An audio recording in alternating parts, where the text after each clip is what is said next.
नमस्कार सभी को, welcome back to our channel. आज हम स्टार्ट करने वाले हैं यूनिट नंबर 3 ऑफ MHI 105 पर्यावरण क्षेत्र और भारत का आर्थिक इतिहास। हमने ऑलरेडी 2 यूनिट्स डिस्कस कर ली हैं, तो आज हम स्टार्ट करते हैं यूनिट 3। तो चलिए बिगिन करते हैं प्रस्तावना से, इंट्रोडक्शन से। तो इस चैप्टर में हम ये पढ़ने वाले हैं कि जो आर्थिक व्यवस्था है वो कैसे शुरू हुई, कैसे चलती रही और कैसे बदलती गई। आसान शब्दों में बोलें तो अर्थव्यवस्था जो है समय के साथ जो है बदलती रहती है। इन सब चीज़ों को ही पर्यावरण से जोड़कर समझाया गया है, यानी कि जो प्रकृति होती है, प्रकृति में मौसम आ गया, पानी, मिट्टी, इन सब का अर्थव्यवस्था पर भी प्रभाव पड़ता है। खेती के विकास में बहुत सारी चीज़ें इंपॉर्टेंट होती हैं, जैसे कि नई तकनीक, ज़मीन की बनावट कैसी है, ज़मीन कैसी है और भूगोल का ज्ञान कितना है। तो आसान शब्दों में बोलें तो अच्छी खेती बराबर अच्छी तकनीक होना, सही ज़मीन होना और सही उसकी जानकारी होना। और यहाँ पर जैसे कि उदाहरण में अब देखें तो दक्कन में ग्रेनाइट, यानी ग्रेनाइट एक पत्थर है, उस पर नक्काशी दिखती है, यानी कि लोगों ने नक्काशी करना सीखा और तकनीक का विकास हुआ। मतलब लोगों ने अपनी जगह के अनुसार नई तकनीकें विकसित की।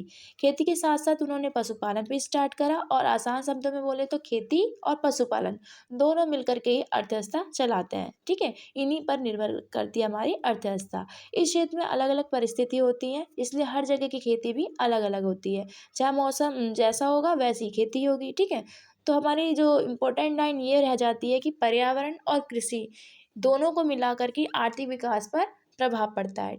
अब देख लेते हैं मानसून शब्द का अर्थ। तो मानसून शब्द जो है अरबी शब्द मौसम से आया है। इसका अर्थ होता है मौसम या फिर ऋतु।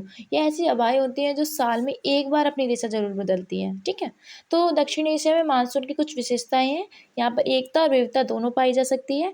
एकता मतलब यानी कि जो मानसून जो पवनें हैं उनसे वर्षा होती है, वो कृषि को, जीवन यापन को, अर्थव्यवस्था को प्रभावित करती है। विविधता में कि जो वर्षा होती है वो हर जगह सेम नहीं होती है, कहीं ज़्यादा तो कहीं कम होती है। जैसे केरल में बहुत ज़्यादा होगी, राजस्थान में कम होगी। ठीक है, कई जगहों पर बहुत ज़्यादा बर्फ़ पड़ेगी। तो हमारा जो स्ट्रक्चर है वो अलग अलग रहता है पूरे भारत में। ठीक है, अब नेक्स्ट टॉपिक है हमारा दक्षिण एशिया में मानसून। जो दक्षिण एशिया है वो दक्षिण पश्चिम एशिया प्लस दक्षिण पूर्व एशिया को मिला करके बना है। तो दक्षिण एशिया में हमारी कंट्रियाँ आती हैं भारत, पाकिस्तान, बांग्लादेश, नेपाल, श्रीलंका, अफगानिस्तान, भूटान, ये सारे की सारे इसमें शामिल है। ठीक है, और ये मानसून लहरें जो है यहाँ तक पूरे दक्षिण एशिया में फैली हुई हैं। तो यहाँ पर जो शुष्क दक्षिण पश्चिम एशिया है और जो आर्द्र दक्षिण पश्चिम एशिया के मध्य जो संधि का क्षेत्र है उसी को दक्षिण एशिया बोला जाता है। ठीक है, और इसका विस्तार जो है अलग अलग क्षेत्रों तक फैला हुआ है। जैसे कि पश्चिम से लेकर के हम पूर्वी भारत तक को जाएं, ठीक है, तो वहाँ पर कहीं हमें ऐसे क्षेत्र मिलेंगे। भारत या पूरे दक्षिण एशिया में देखें तो हम पश्चिम से पूरब की जाने पर कुछ हमें आर्द्र क्षेत्र मिलेंगे, कोई हमें शुष्क क्षेत्र मिलेंगे, गंगा के आर्द्र मैदान मिलेंगे, ब्रह्मपुत्र के डेल्टा क्षेत्र मिलेंगे। ठीक है, अलग अलग प्रकार की यहाँ पर खेती होती है, क्योंकि यहाँ पे मौसम अलग होगा तो खेती भी उसी अकॉर्डिंग होगी। गेहूं और बाजरा वगैरह शुष्क क्षेत्रों में होते हैं, धान की खेती आर्द्र क्षेत्रों में होती है, मछली पालन होता है कहीं कहीं। ठीक है, तो यहाँ पर अलग अलग मौसम देखने को मिलते हैं। जैसे कि यहाँ पे पहले दिखा रखा है शीतकालीन स्थिति में, तो जनवरी में क्या होता है, जो सूर्य जो होता है विषुवत रेखा, यानी कि जो हमारी इक्वेटर की लाइन होती है ना के दक्षिण में होता है, तो हवाएं उस टाइम पे ठंडी और शुष्क हो जाती हैं। इस समय वर्षा बहुत ही ज़्यादा कम होती है और दिन जो है धीरे लंबे लंबे होने लगते हैं। गर्मी का मौसम आता है अप्रैल और मई के टाइम में। अप्रैल और मई में सबसे ज़्यादा गर्मी होती है और इस समय लगभग बारिश बिल्कुल ही नहीं होती। तापमान जो है बहुत ज़्यादा बढ़ जाता है। तो मानसून की स्टार्टिंग है वो जून में, जब हिमालय की बर्फ़ पिघलती है ना, तो उत्तरी नदियों में जल का स्तर बहुत ज़्यादा बढ़ने के कारण क्या होता है, मानसून की शुरुआत हो जाती है। तो शुरुआत में तो मई से लेकर के जुलाई तक का जो टाइम पीरियड है वो उत्तर पश्चिम म्यांमार से लेकर के अफगानिस्तान की ओर बढ़ता है। और मई के अगर लास्ट तक देखें तो ये अंडमान द्वीप समूह, श्रीलंका, केरल और चिटगांव तक पूरा पहुंच जाती है। ठीक है, तो शुरू में सबसे भारी और सबसे लंबी अवधि के लिए जो मानसून का जो मौसम है वो दक्षिण यानी कि श्रीलंका और केरल में, उत्तर पूर्व में बिहार से असम और चिटगांव तक, और उड़ीसा, छत्तीसगढ़, झारखंड, मध्य पूर्वी क्षेत्र में छाया रहता है। यानी कि जो मानसून का सीजन है वो इन क्षेत्रों तक फैला रहता है। ओवरऑल ये सबसे अधिक वर्षा वाले क्षेत्र होते हैं और यहाँ पर घने जंगल और वन पाए जाते हैं, और ये सबसे अधिक उष्णकटिबंधीय क्षेत्रों में भी गिने जाते हैं। ठीक है, तो कम वर्षा वाले क्षेत्रों में आता है हमारा पश्चिमी मैदान, उत्तर पश्चिमी भारत, पश्चिमी घाट के रेन शेडो क्षेत्र, और यहाँ पर सबसे कम वर्षा भी देखी जाती है। ठीक है, अब जो है जुलाई से दिन जो है छोटे होने लगते हैं, मानसून के बादल जो है छाने लगते हैं। अब वर्षा का दूसरा दौर शुरू होता है, जिसे हम जाड़े की बरसात कहते हैं। ये दूसरा पीरियड जनवरी तक चलता है और ये मूसलाधार यानी कि बहुत तेज बारिश होती है, अचानक ही होती है, और ये दक्षिण पूर्व और जो उत्तर पूर्व की इसकी चपेट में आते हैं। यानी कि कुछ राज्य हैं जैसे कि बांग्लादेश है और आंध्र प्रदेश है। ठीक है, तो बंगाल की खाड़ी में ये चक्रवात उठते हैं, और ये कई सारे हम 1831 में 1832 में ये चक्रवात आए इन पीरियड्स में। तो ये क्षेत्र बहुत ही दिक्कत का सामना करते हैं, क्योंकि ये चक्रवात जो है भयंकर तबाही लाते हैं, जनमाल की हानि होती है। और दिसंबर और जनवरी की जो सर्दियां लोगों के लिए आनंदपूर्ण होती है, पर जो जैसे ही जो सूर्य है उत्तरायण की तरफ आता है तो गर्मी स्टार्ट हो जाती है, फिर शुष्क महीने आ जाते हैं। अब शुष्क महीनों की विशेषताएं क्या होती हैं कि सूर्य की किरण जो होती है तेज हो जाती है, गर्मी बढ़ने लगती है। गर्मियों के दिनों में जो है जलाशय जो है सूखने लगता है, मिट्टी कठोर हो जाती है और कृषि कार्य जो है ठप पड़ जाते हैं। पानी और चारे की तलाश में जो लोग हैं पशुओं को लेकर के पहाड़ियों या दूर क्षेत्रों में चले जाते हैं और यात्रा करते हैं। पलायन पलायन का समय होता है ये उनके। ठीक है, तो पानी की कमी से क्या होता है, वाष्पीकरण बढ़ता है और नदियाँ तालाब जो है सूख जाते हैं। अब आता है शुष्क महीनों में समस्याएं, यानी कि अब जब गर्मी का टाइम पीरियड आता है तो पानी की कमी हो जाती है, चारे की कमी हो जाती है, पशुधन जो है मुश्किलों का सामना करना पड़ता है पशुओं को।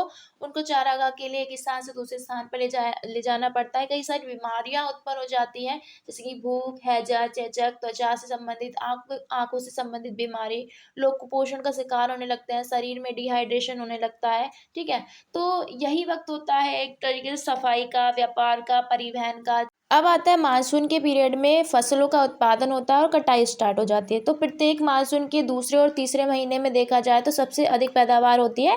सितंबर से दिसंबर के टाइम तक सबसे अधिक फसलें काटी जाती हैं। इसमें क्षेत्रीय विविधता भी देखने को मिलती है, जैसे कि उत्तर पूर्व में बहुत वर्षा वाले क्षेत्र हैं, यहाँ पे 3 बार फसलें होती हैं। तो मार्च, अप्रैल और मई यहाँ पे रबी की फसल का मौसम होता है, और जो धान की पैदावार भी होती है। बिहार में इस मौसम में गेहूं, जौ और दलहन उपजाते हैं। ठीक है, बिहार और छोटा नागपुर में भादई की जो फसलें होती हैं उसमें धान के अलावा बाजरे को भी उपजाते हैं, और अगस्त सितंबर में आते आते ये फसलें कटती हैं। ठीक है, अग्नि को हम खरीफ फसल बोलते हैं उत्तर भारत में, और ये नवंबर, दिसंबर और जनवरी के कुछ हिस्सों में खरीफ की फसलें उपजाते हैं।